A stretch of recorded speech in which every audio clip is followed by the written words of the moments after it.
The next cluster we're going to talk about is the time frames and reporting. And this kind of gives you an idea on, how different companies operate. Most companies operate from some type of quarterly basis, and their calendar year versus fiscal year. So most places may operate from a January to December time frame for their business or for their financial books. Whereas companies, they can opt to have a fiscal year that may start in July or may start in October and end, that September. It's really based on what the company sees best for them, but it's important to understand that based on, when their financials are coming out and how things are going. There may be seasonal businesses that may come into effect as well. The next term is earnings. You probably hear a lot about earnings.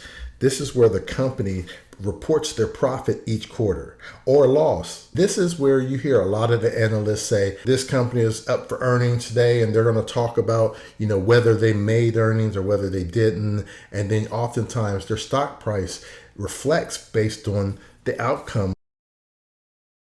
Dividends are kind of like a reward that the company gives you for investing in their company. Not all companies issue dividends.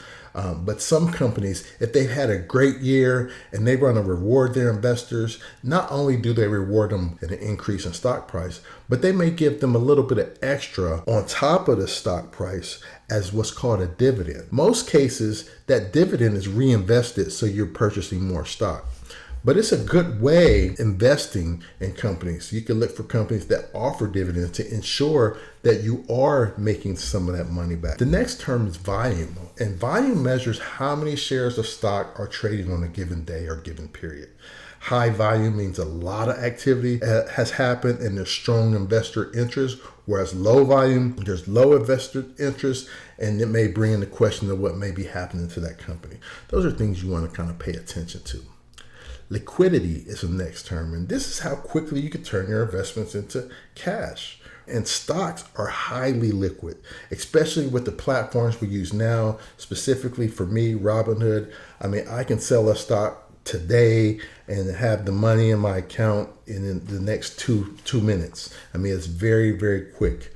And that's for stock, crypto, mutual funds, and most things that Robinhood offers. The next term is initial public offering.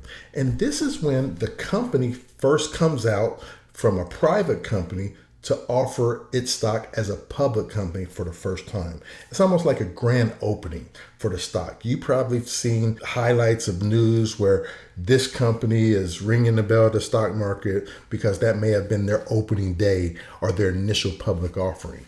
And this is the first time that the general public has access to their stock. So a lot of things can happen. If the company is got a lot of hype and people think they're going to do well, you may be able to get in pretty low. And as the company grows and the hype continues, the stock price may increase. In closing, these are some of the building blocks of the financial language.